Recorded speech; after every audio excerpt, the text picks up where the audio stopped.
Agora Começou, Fabi, mas você deu uma agora voltou. Você tinha dado uma travadinha. Sim. Voltou. Vou começar, então, na chamadinha. Peraí, rapidinho. Tem como inverter aqui também? Igual estava antes? A gente embaixo, eles em cima? Nesse aqui? Dá? Não. Não dá, né? Beleza. Tá. Bom, então eu vou só fazer a abertura do podcast e aí a gente já chama para vocês se apresentarem, tá? Combinado. Oi, pessoal. Bem-vindos a mais um episódio da Rádio Aurora. Esse episódio, especificamente, é um quadro novo, que é o Afetos Comuns, que é o quadro que a gente criou para falar com os nossos companheiros e nossos amigos das margens ali da criação, seja literária, política ou filosófica. Semana passada, a gente encontrou o pessoal do Terra Livre e hoje a gente está com o Razão Inadequada, que é composto do Rafael Lauro e o Rafael Trindade. E eles vão se apresentar aqui para a gente. Por favor, Rafael. E uma questão importante, antes de passar para os Rafaéis, para os dois, é que esse quadro ele faz parte também da campanha de financiamento coletivo da Sob Influência, para o lançamento da coleção Rastilho. E a gente pretende gravar outros episódios também, então quem puder apoia a campanha, né? A gente está chegando perto da metade da nossa primeira meta, né? Só a primeira meta, vão ter outras na sequência, então divulgue, se você não puder apoiar, divulgue, já é um grande apoio para a gente, tá bem? Então, desculpa cortar vocês, rapaz, agora fiquem à vontade para se apresentar e falar um pouco para a gente do Razão Inadequada. E aí, gente, Rafael Trindade e Rafael Lauro, a gente tem um site de filosofia chamado Razão Inadequada, está para completar 10 anos, né? Então a gente já está preparando grandes festividades, a gente está muito feliz que a gente está fazendo isso há um tempo. E, bom, dizendo de uma maneira muito, muito simples, é um site de filosofia. Então, eu e o Rafael, nós somos amigos já há muito, muito tempo. A gente gosta muito de estudar, conversar sobre filosofia e, basicamente, conversar sobre diversas coisas. E aí, acho que é dessa parceria que nasce um site. Primeiramente, um blog, né? Para a gente só escrever sobre o que a gente está lendo. E é um projeto que vai aumentando ao longo do tempo, ao longo dos anos, tal. Hoje eu acho que ele tem um aspecto muito muito bem acabado, assim, muito maduro, né? São textos que a gente continua escrevendo há 10 anos, acho que já tem mais de 500 textos lá no site. São podcasts que a gente vem gravando há um tempo, são cursos, que aí eu acho que é um ponto de uma procura de uma fundamentação maior, né? Estudar determinados autores mais profundamente, falar sobre eles, e o nosso querido grupo de estudos, onde a gente senta com uma galera para decidir junto coisas que a gente quer estudar e manda ver. São 4 atividades hoje que tomam nossa rotina e que a gente ama muito fazer isso. A gente está muito feliz. É isso. Para entrar, então, no assunto que eu acho que nos move nessa conversa, a gente é financiado diretamente pelos nossos leitores e ouvintes. Eu e o Rafael, já há uns 4 anos, tomamos a decisão de não seguir na carreira acadêmica e de não seguir nos empregos que a gente tinha e que não éramos tão felizes, digamos assim, que a gente sentia muita dificuldade, né? O Rafael trabalhava na saúde mental, na assistência social também, e eu trabalhava dando aula em escola. E os dois estavam passando por muitas dificuldades profissionais, resolvemos largar esses trabalhos juntos e investir o que a gente tinha no site. Então, e a nossa surpresa foi que deu muito certo, assim. A gente está muito feliz porque a gente consegue trabalhar com isso e dedicar bastante do nosso tempo a esse trabalho. E eu acho que, como eu falei, né, liga a gente no tema que eu acho que nos torna próximos, além de toda a afinidade temática, né, a afinidade de estudos, mas uma afinidade de, bom, nos encontramos por aí fazendo os nossos rolês, né, autonomamente, dando um jeito, e fico muito feliz que a campanha de vocês está dando certo. A gente com certeza vai apoiar e vai ler o livro, então a gente está muito interessado em que ela dê certo, essa coleção Rastilho é muito legal. E é isso, tamo junto. Bom, bem-vindos. É a primeira vez dos Rafaéis na Rádio Aurora. E para falar sobre a Rádio Aurora, especificamente, não só sobre a Rádio Aurora, mas sobre iniciativas radiofônicas, vocês também têm um podcast, né, que é o Imposturas Filosóficas. E você estava falando sobre essa infelicidade que vocês estavam nos seus antigos empregos, e isso foi uma forma de fazer uma ignição para que vocês possam largar essa antiga vida e criar uma outra, né, uma outra vida mais possível. E isso me lembrou a Rádio Alice, que estávamos, inclusive, conversando no Sob Influência hoje sobre a Rádio Alice e sobre essa tendência à recusa ao trabalho que tiveram os radialistas e experimentalistas da Rádio Alice para fazer uma rádio política, né? Um espaço de criação política através da Rádio Arte.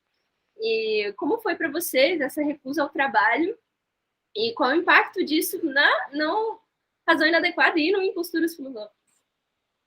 Muito prazerosa, né? Muito. Vou contar uma história que foi curiosa. Uma vez a gente gravou um programa e, devido a questões técnicas, a gente perdeu a metade dele. E era com uma convidada, com a Sueli Ronick, alguns de vocês conhecem. Era uma convidada que a gente não queria perder nada, assim, uma pessoa incrível e tudo. E aí a gente pensou, vamos jogar o programa fora, ou vamos refazer, ou vamos sei lá o quê, não dá para refazer. Aí eu falei, a gente é meio que uma rádio pirata, sabe? Vamos colocar lá uma brincadeira de uma estática que ela começa a falar e de repente ela para de falar. É assim. Então a gente jogou para o ar, sabe? Toda essa aparência que a gente tem hoje de uma coisa mais bem acabada, porque no fundo é isso, né? Uma mensagem sendo transmitida em ondas por aí. E eu acho que isso é né? O Deleuze-Guattari falam que o som ele é extremamente importante e que o fascismo soube usar muito bem, né? O rádio, por exemplo, era um instrumento deles. E a gente tem que roubar isso, porque o som invade, o som ele chega nos lugares, ele não tem as barreiras físicas, elas são ultrapassadas pelo som. Então, eu acho que a ideia de rádio pirata, a Rádio Alice que você citou, iniciativas desse tipo são muito potentes porque cooptam esse espaço que costuma ser tão fechado, né? Aqui no Brasil, então, né? Você pensa a rádio tradicional, tá na mão de poucas famílias, pega essa potência e traz para outro campo, para um campo de um uso muito mais popular, muito mais intenso. Acho que tem uma ideia meio prática, que é algo do tipo, quando a gente estava para largar os empregos, a gente pensou, se der errado, né? Se der errado, o boleto da conta de luz e do celular e etc. não vai parar de vir. Então, deu aquele friozinho na barriga, né? De, o que a gente está fazendo da nossa vida, né? E aí eu acho que teve esse medo, que é um medo natural, assim, mas teve algo muito mais a sensação de que algo está rolando por debaixo do pano, a sensação de que alguma coisa está rolando nos bastidores e que pode parecer não oficial, mas que existe e tem corpo, e a gente sabe que existe. Quando a gente estava para fazer o Razão com esse cuidado maior, com essa integridade maior, a gente já tinha muita gente que conhecia o nosso trabalho, que conhecia a gente fazendo, que gostava, que a gente já conhecia o trabalho dessas pessoas e também já gostava e também via que as outras pessoas estavam querendo fazer coisas diferentes, né? O Rafael estava falando de não seguir carreira acadêmica, por exemplo. A gente já via pessoas que não estavam querendo fazer isso, a gente já via pessoas que estavam putas, ou seja, uma coisa que num primeiro momento parece absolutamente radical, quando você para analisar, não é tão radical assim. É tipo, é isso, a gente viu fez as contas, calculou e pulou. E estamos aqui. E vale muito mais a pena, assim. Num primeiro momento parece muito radical, mas num segundo momento parece tão natural. Tipo, é óbvio que eu tenho um site de filosofia. Eu gosto muito de filosofia. Eu e o Rafael, a gente trabalha bem juntos. Eu quero dar curso sem me preocupar com o que... se isso está certo ou não de acordo com a academia. Então, é estranho, né? Parece super radical, mas, na verdade, hoje eu sinto como algo muito natural e óbvio, sabe? E eu não sei se eu vou fugir muito da pergunta, mas eu queria só mesmo perguntar um pouco mais sobre o que surgiu, né? Qual foi a sequência do que foi surgindo entre vocês, né?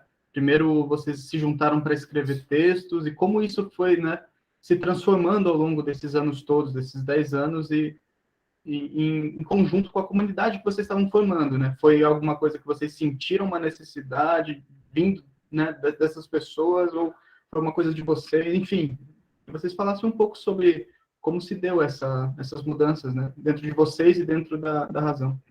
Uhum.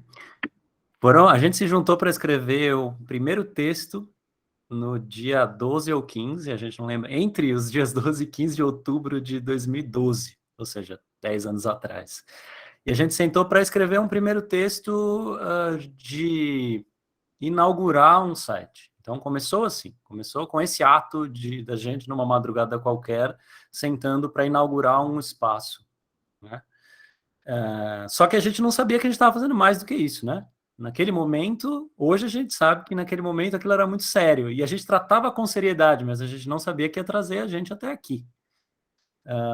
O que eu sei é que em todos os tempos isso foi tratado como algo importante e de uma forma diferente. Antes, era domingo sai, a gente vai escrever, então domingo vai sair um texto novo. No sábado eu ligava para o Rafael e falava: você olhou aquele parágrafo ali? Aquele parágrafo ali está esquisito. Muda isso. E aí ele me ligava e falava: mas você escreveu aquilo ali tem outro autor que fala o contrário. Aí eu ia lá ler o autor e falava: é verdade, deixa eu pensar isso daqui. Ou seja, era texto e a gente se falando, e os textos eles refletiam as nossas conversas. Então, o que a gente estava lendo? Nietzsche, muito provavelmente, era o que a gente mais lia no começo do site. Refletia o que a gente estava lendo e o que a gente estava refletindo sobre a leitura juntos, né? Com o tempo, foi entrando outras atividades, que nem o Rafael falou, e a gente foi tendo contato com outras pessoas. Eu acho que esse momento de virada foi muito a partir dos cursos, porque aí a gente começou a ter pessoas interessadas realmente nos assuntos que a gente estava falando, assim, né? E começou a ver que tinha uma possibilidade de nos bancar fazendo aquilo. Ainda que muito, assim, a gente foi vendo muito aos poucos, né? A gente começou a dar curso em 2015 e só em 2018 que a gente conseguiu, de fato, sair dos nossos empregos antigos. Então, teve todo um processo aí de percepção do que é um curso legal, de para quem que a gente está falando, de que público é esse, né? De qual é essa comunidade que se interessa por filosofia de uma forma rigorosa, mas não com os entraves acadêmicos. Então, teve todo um processo, mas o que eu diria, resumidamente na resposta todos eles tiveram essa atenção, porque para recuperar o que eu falei no começo depois eu não ligava mais para o Rafael para comentar um parágrafo do texto dele, eu comentava para falar de um parágrafo da aula, ou então de, caramba, como é que a gente vai fazer um curso nesse lugar específico? Esse lugar pede outro curso que não esse. E aí começou a entender, a atenção começou a mudar de lugar, mas aos poucos foi construtiva no sentido de que a gente ia dando atenção a várias coisas ao longo do caminho. E aí é isso, foi surgindo essa estrutura, assim, essa coisa mais bem fundamentada mesmo.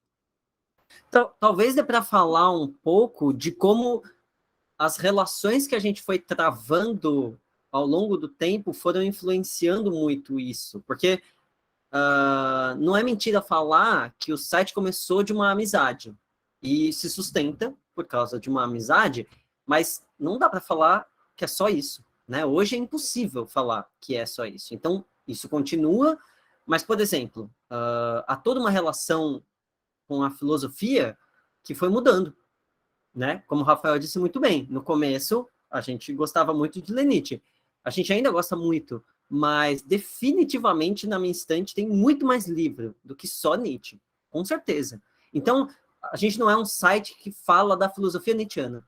A gente gosta de filosofia.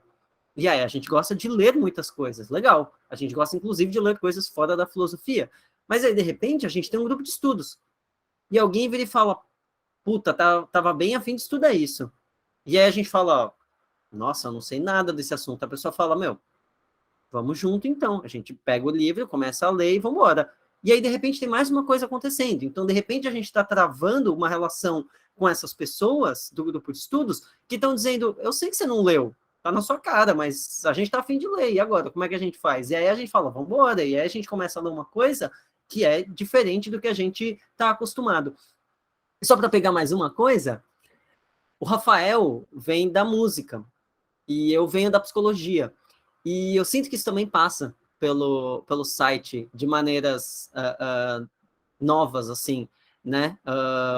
Por exemplo, tem uma série lá no site chamada Filosofia em Tom Maior, onde a gente tenta comparar conceitos filosóficos com conceitos musicais.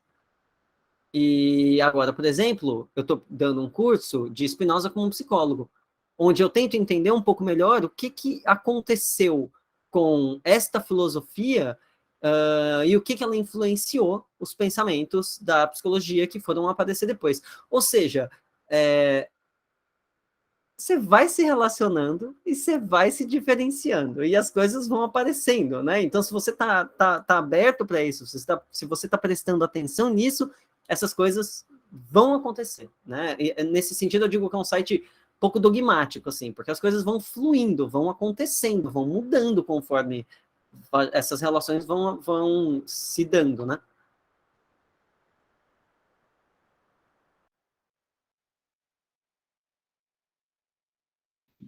Eu queria falar, mas acabou de dar um trovão aqui, eu estava esperando passar. Bom, vocês começaram um assunto importante, né, que a gente queria perguntar para vocês, que é especificamente sobre os seus fundamentos. Tem uma parte, inclusive, do site que é fundamentos, né? E como foi para vocês irem ao encontro e encontrarem esses fundamentos, não só dentro da sua prática e criação filosófica, mas também vocês como sujeitos que se constituem, que constituem a si mesmos a partir da prática dessa filosofia. Não só isso, mas sobre os fundamentos e também sobre qual a densidade, a importância de fazer filosofia experimental para vocês. Filosofia experimental, entendendo com essa relação de experiência e experimento para com a vida, experiência e experimento para com a prática filosófica, e quebra e saída das instituições. Né? As duas perguntas são ótimas e eu tenho certeza que a gente disputaria para responder. Os fundamentos, eles não estavam prontos. Sabe aquela ideia de fundamentação, ou de fundação mesmo, de uma casa? Você não começa a casa sabendo muito bem, né? Tipo, você não começa a casa construindo a parede, você começa a casa fazendo uma fundação. Então, você não sabe como é que a casa vai estar no final. Você precisa primeiro resolver a parte de baixo. E isso não é feito sem cuidado e também não é feito de forma muito calculada. Você vai entendendo fazendo, né? Então, eu acho que a gente, antes, o Rafael falou de um certo não dogmatismo, hoje, né? Hoje a gente vê isso muito claro. Porque antes, a gente era mais novo, a gente definiria esses fundamentos que estão no site como ateísmo, anarquismo, e outros nomes assim, né?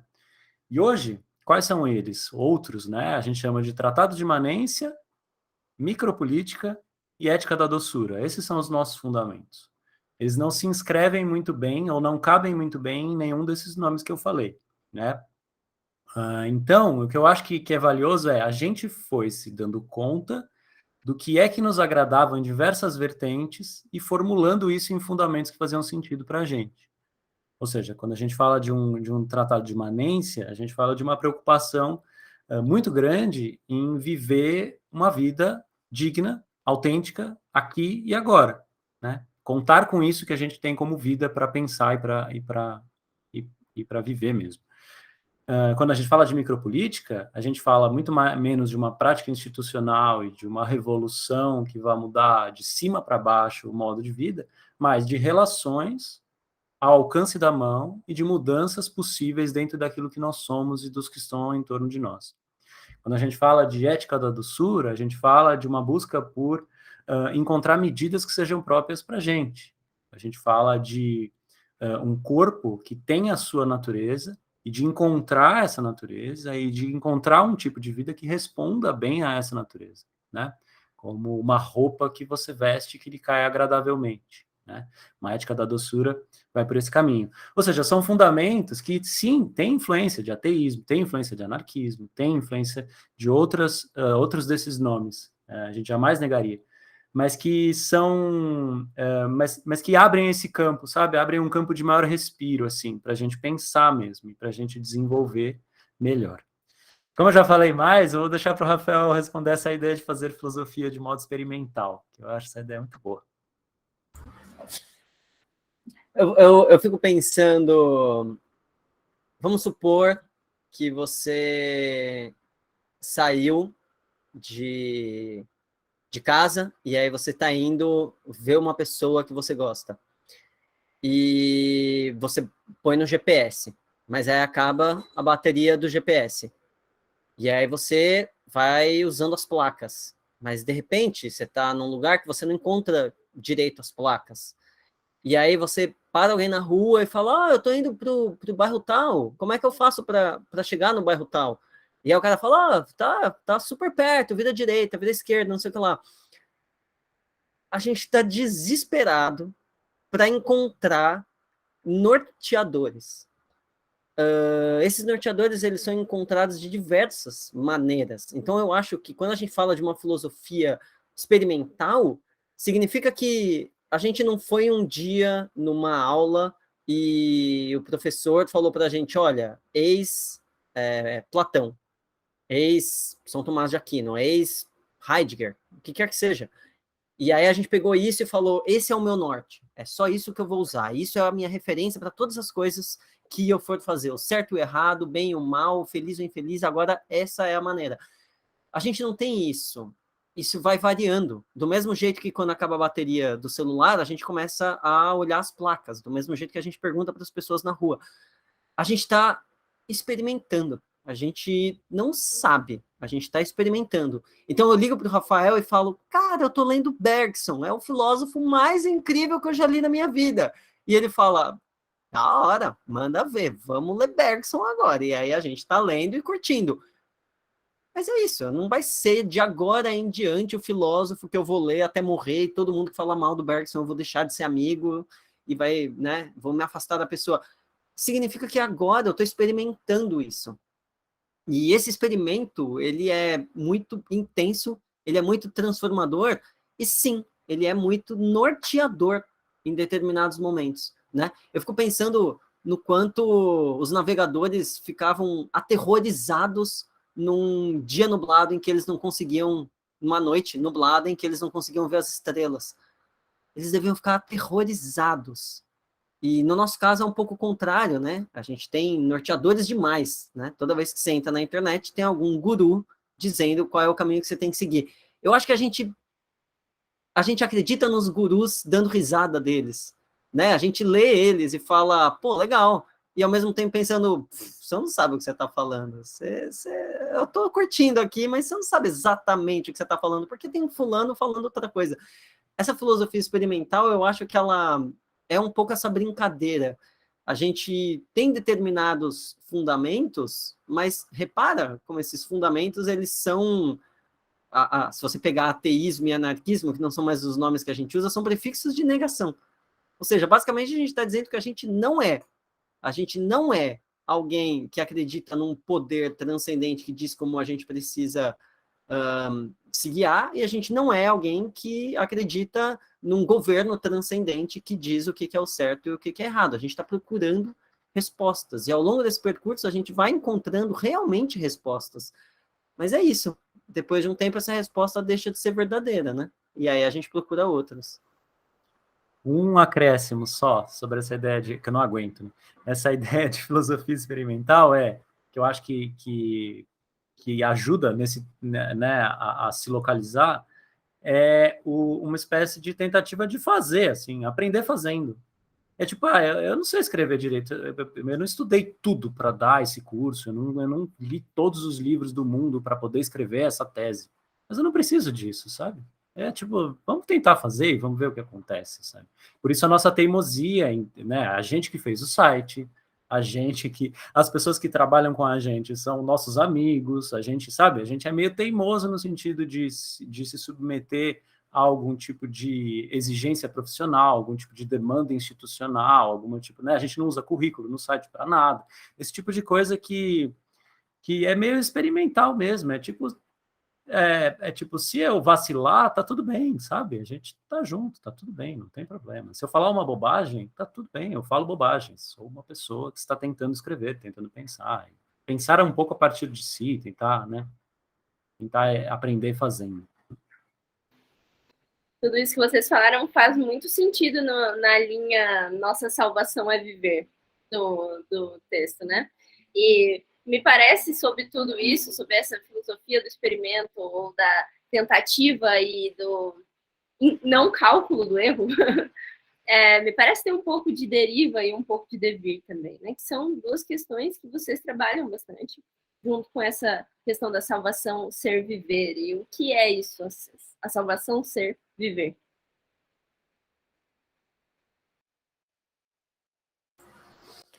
Teve uma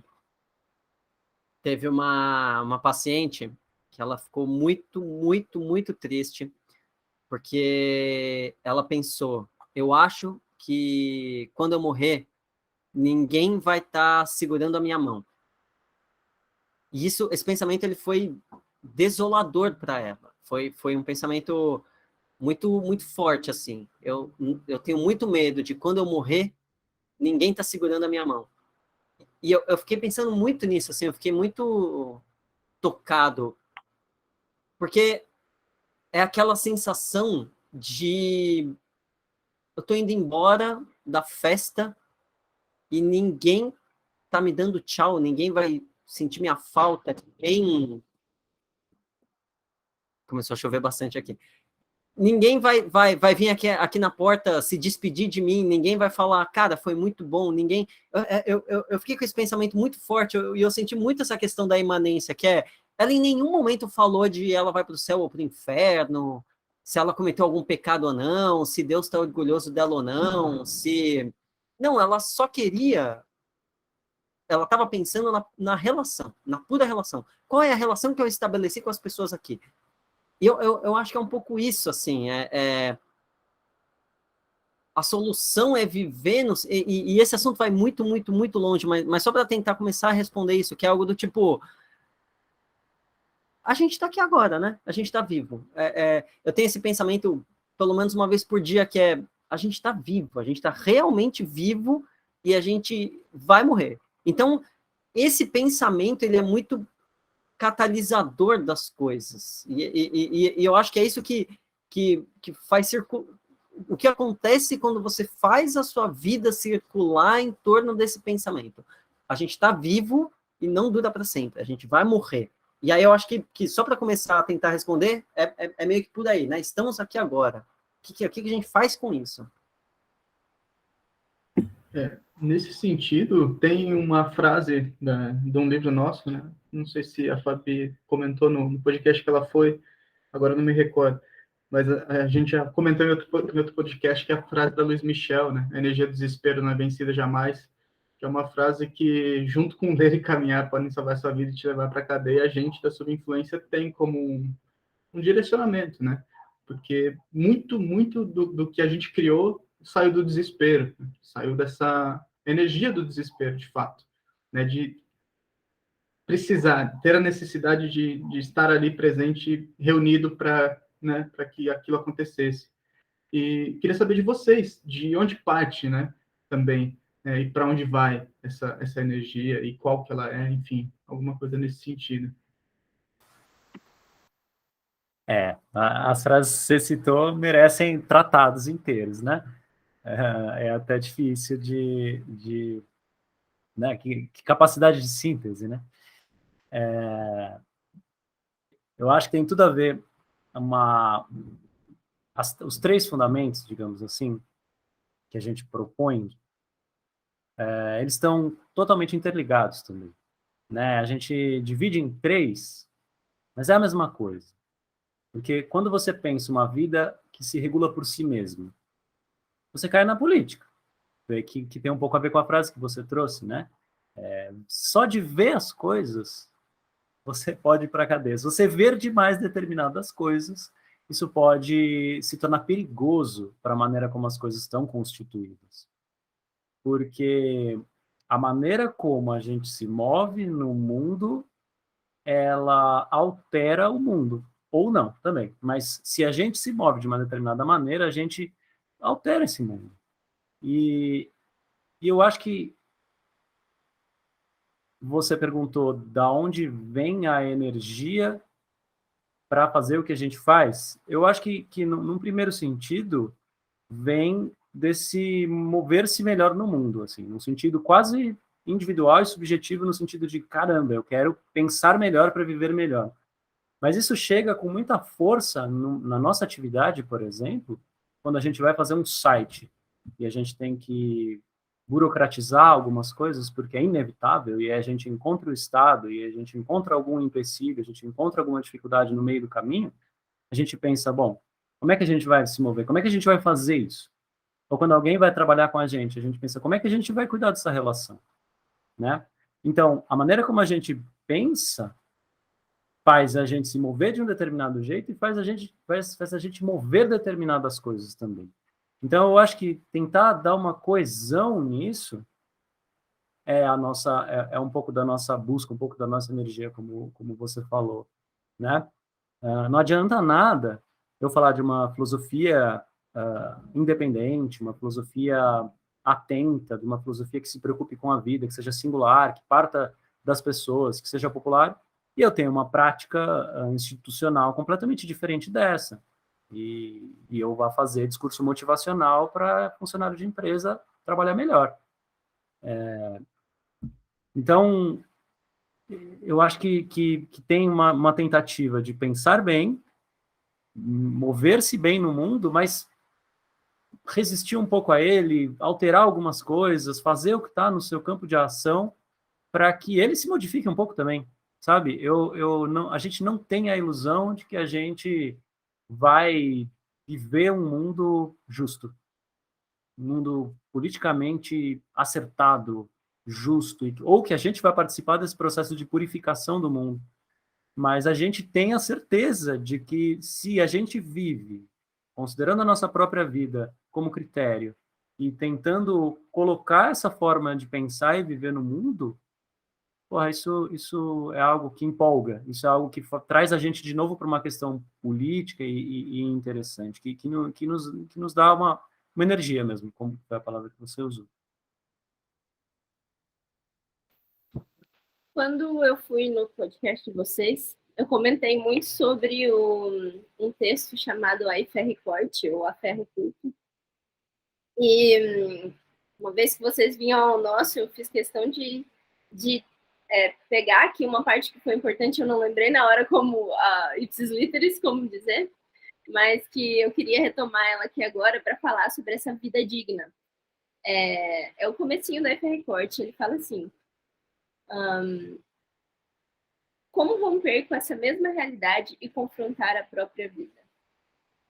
Isso significa não pedir à vida esmola, esperando para ver o que ela tem para nos dar, mas olhá-la nos olhos através de um exercício de reflexão e exigir tudo aquilo que ela tem para nos oferecer. Eu achei esse trecho muito fundamental, porque a gente fala sobre formas de modificar o real, sempre. Essa é a capacidade limitada que tem-se hoje na imaginação radical, pensar formas de modificar o real. Mas isso não é uma parte da nossa ética. A nossa ética não está em modificar o real. Muito pelo contrário, está em explodi-lo. Né? Não queremos reivindicar nada do real. Na verdade, queremos explodir. E eu estava escrevendo um texto para o nosso jornal, para o Cardume segunda edição, e enquanto eu escrevia, muito me vinha à cabeça sobre a vida ser uma certa forma de terrorismo ao real. Viver é, de alguma forma, aterrorizar a realidade. E essa vida digna que vocês têm dito, talvez, quais são as relações para vocês, de alguma forma, com essa potência terrorista da vida? De aterrorizar a realidade, explodir o futuro e inflamar o presente.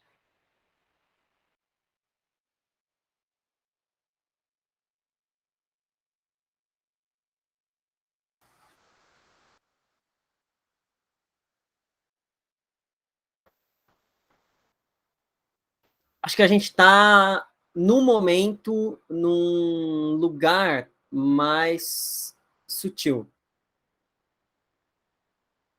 A sensação que eu tenho, às vezes, eu concordo com o que você falou, mas a sensação que eu tenho, às vezes, é que a gente está sussurrando algo no ouvido de alguém. Eu tenho essa impressão, eu tenho tido essa impressão mais vezes do que explodir a realidade. E é louco, porque eu não acho que a gente está dizendo coisas tão diferentes. Às vezes, em sessão, eu escuto algo, eu digo algo, né, eu também faço terapia, que a pessoa paralisa, porque ela nunca tinha ouvido, nunca tinha pensado isso. E eu tenho essa sensação lendo alguns textos. E eu tenho muito o desejo de que isso aconteça quando as pessoas ouvem o nosso podcast ou leem algum texto nosso. Né? De vez em quando a gente recebe alguma reação de dar uma aula do tipo, cara, eu nunca tinha pensado isso, eu nem sei o que fazer, eu não sei como reorganizar a minha vida depois de pensar isso. Eu tenho um pouco essa sensação, eu falei do sussurrar algo porque eu fico imaginando as pessoas ouvindo podcast com fone de ouvido, né? E aí ela tá lá no metrô, ela tá andando de carro, ela tá lavando louça, ela tá correndo, e ela escuta uma coisa que ela para de correr. E ela fala, mas eu nunca pensei isso antes. E aí você percebe, né, como uma poesia, um sussurro, pode ser explosivo, pode mudar radicalmente uma realidade também, né? E aí ultimamente eu tenho seguido um pouco esse caminho. Eu tenho uma hipótese para isso. Eu acho que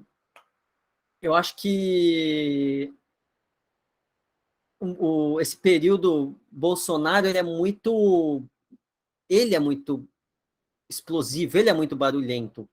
E eu acho que a gente precisa gritar no mesmo tom de voz, claro, mas eu acho que tem coisas acontecendo, sabe quando a pessoa está discutindo, ela está berrando, e você está falando baixo. E é esse o caminho que você quer seguir naquele momento. Acho que tem um pouco disso também, assim, maneiras silenciosas de explodir o real, né? Falam que Star Wars é uma mentira enorme porque explosão no espaço não faz barulho. Acho que é um pouco por aí, assim, tentar explodir sem fazer barulho. Até porque recuperando um pouco da ideia do Tratado de Manense é justamente viver uma vida que presente, aonde você, no seu jardim, encontra uma folha e fica contando quantos veios tem, olhando a nervura daquela folha, isso é subversivo, isso é revolucionário em determinado sentido. Viver uma vida que encontra sentido é revolucionário, né? Então, por isso eu acho que existem muitos caminhos para se explodir o real e fazer dele algo mais justo, porque as coisas estão realmente muito complexas, muito difíceis. E eu acho que tem muitos caminhos para isso. Eu acho que o caminho que a gente tem escolhido, o Rafael sintetizou muito bem. Ele é aquele de tentar tornar o pensamento um pouquinho mais perigoso, um pouquinho menos conformado, aquele de tentar afiar um pouquinho mais as ideias e de tentar desviar um pouco desse automatismo, de tentar não mais seguir, seguir tão prontamente numa certa direção. Então, esse sussurro que você ouve, que de repente você para e repensa algo, eu acho que é justamente o pensamento se tornando de novo valioso, interessante, né? E talvez seja esse o caminho que a gente tem seguido. Enfim. o sussurro pode ser se demite, ou então deixa essa relação, ou então tenho que aprender a fazer molotov. O que eu quero dizer né, várias coisas são possíveis daí, né? Várias coisas. Eu gosto dessa ideia do sussurro, principalmente porque é uma das maiores capacidades e alternativas a destruir o real é a imaginação. A imaginação é um aspecto decisivo e muito terrorístico com relação ao real, né? O real e as suas teias muito bem afinadas e muito bem inaquebrantáveis são formas de sufocar a imaginação em absoluto, né? Por isso nós hoje temos muita dificuldade, por exemplo, de imaginar, não só imaginar o futuro. Dane-se o futuro, o ponto nem é esse. O ponto é imaginar a vida hoje, né? Não somos capazes de imaginar uma vida possível, uma vida vivível, uma vida digna dos seres que somos, né? E esse papel da imaginação, na nossa ideia quanto sobre influência e as nossas práticas, tem um aspecto muito fundamental, não só com relação de forma a criticar o real, mas também de forma a fazer o nosso próprio trabalho, né? Um trabalho imaginário. É uma gangue de rua com análise, né? Então, qual o papel da imaginação no trabalho de vocês? Só para falar uma besteira rápida, eu vi um meme hoje de manhã que eu dei muita risada. Aliás, isso tem ficado tão frequente eu dizer isso, né? Eu vi um meme, mas tudo bem. Eu vi um meme hoje de manhã que eu dei muita risada, que é, gente, para pensar, a girafa, ela é muito mais absurda de existir do que um unicórnio. Né? Um unicórnio, ele só é um cavalo com uma porra de um chifre na cabeça. Tipo, foda-se, é fácil fazer isso. Eu pego agora um cone de sulfite, põe num cavalo e pronto. Uma girafa é algo bizarro, ela tem 2,5 metros de pescoço. E aí, para pensar, eu gosto muito desses divulgadores de ciência, quando eles brincam com essas ideias, tipo, cara, a realidade já é muito absurda. É tipo, olha para a realidade. Você já vai se inspirar, você já vai pensar alguma coisa diferente. A gente é tão colonizado no nosso pensamento que a gente não consegue olhar para a realidade e ver algo diferente. A gente olha para a realidade e, sei lá, se a gente foi colonizado pelo criacionismo, por exemplo, a gente fala, todos os animais foram feitos pelo ser humano. Né? Então, olha que bonito a maneira como Deus dispôs esses animais para a gente. Os animais são bizarros, as relações entre os animais são bizarros.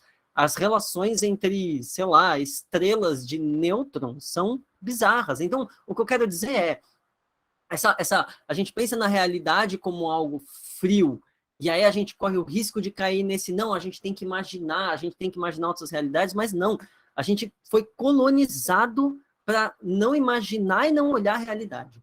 Então, existe todo, isso é sintoma de um poder incidindo o tempo todo sobre nós que impede a imaginação.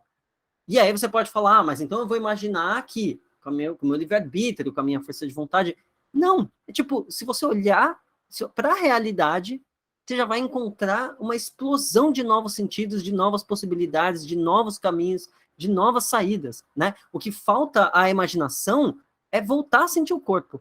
O corpo tá dizendo, velho, tá uma merda, hein? Você não tá curtindo pegar 2 horas de ônibus para ir para voltar do seu trabalho para ganhar um salário mínimo. Então tem alguma coisa errada. Então, peraí. Então deixa de novo eu sentir o corpo. Tá, eu gosto quando aquele companheiro ali vira para mim e fala, eu também odeio meu chefe. Eu gosto disso. Então, percebe? A realidade vai se apresentando. A realidade é muito grande. A imaginação é um pouco essa aliança nova, né? E não, senão corre o risco, né, da gente cair em algum outro tipo de transcendência. A imaginação e a realidade vão juntas também, né? Sei lá o quanto eu ferrei com a teoria espinosista, não sei, mas acho que é um caminho. Nada, tem o Negri aí, o Negri faz toda uma anomalia selvagem, né? Toda uma reinterpretação das críticas à imaginação de Spinoza, dizendo que na política o Spinoza resgata a imaginação, falando da necessidade dela para a constituição de modos de vida, né? E eu acho que o Rafael apontou muito bem ao dizer que basta olhar para a realidade para ver outros mundos possíveis. A imaginação não está na abstração, como a gente está acostumado, né? Um mundo, então, né? um mundo perfeito, onde todas as relações sejam intermediadas por uma mesma lei e tudo se submeta. Né? Não é exatamente esse tipo de construção que está faltando. Pelo contrário, o capitalismo constrói as suas distopias e coloca elas em prática, uma atrás da outra. De utopia e distopia, a gente está bem, assim, não falta mais. Eles fazem, sabe? assim, eles imaginam um filme de última geração em que eles vão gastar $1 bilhão para fazer as coisas mais absurdas e fazem. E a gente assiste na tela e fala, caramba, como é que os caras fazem isso?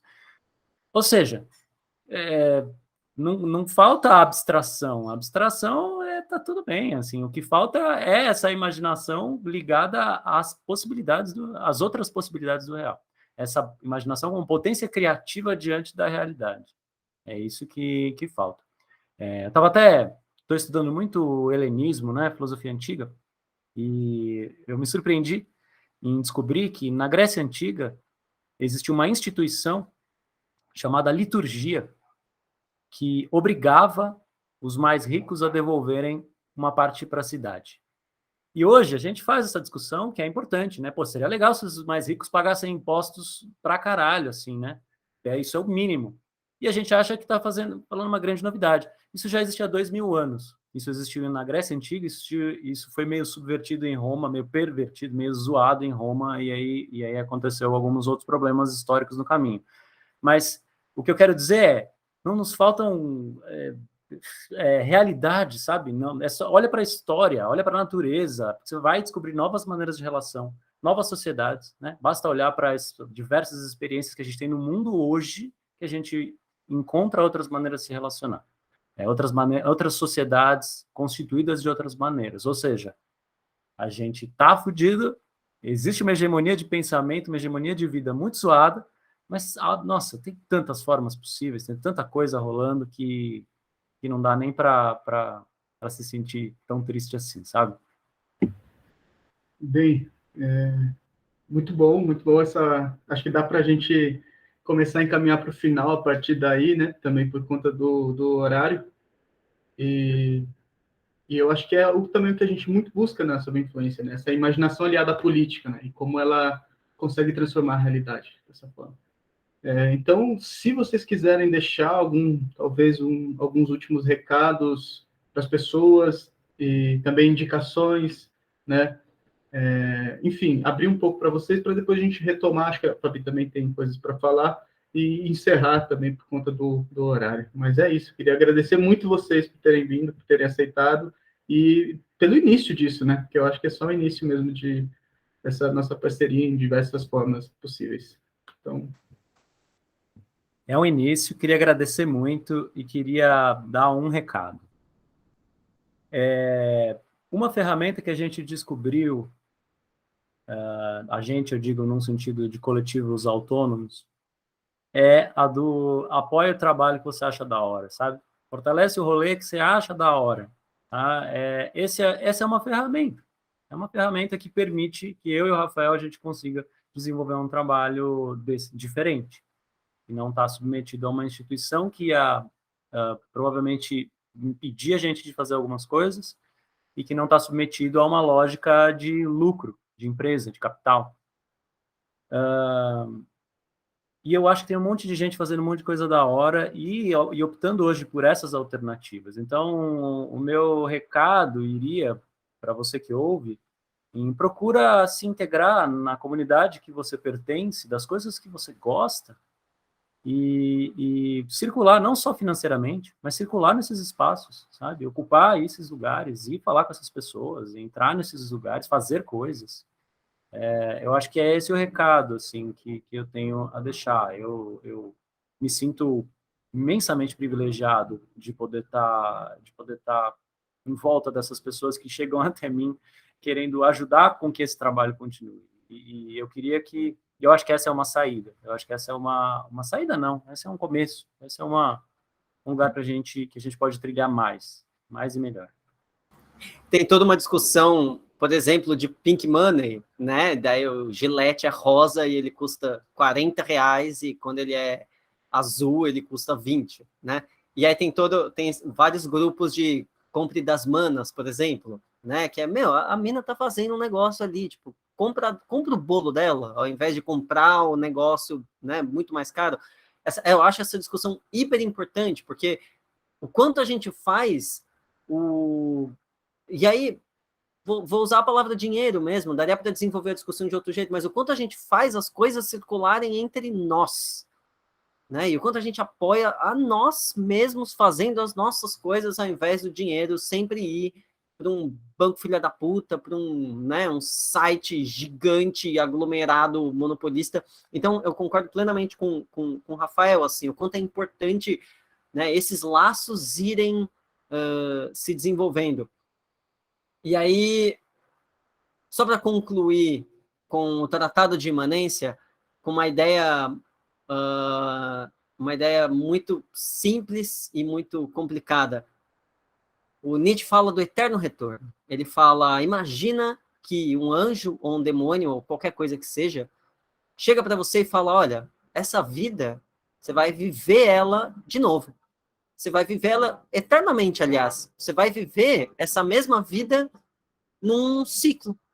Então, quando você morrer, você vai nascer para a mesma vida e viver as mesmas coisas que você viveu na vida anterior. Exatamente igual.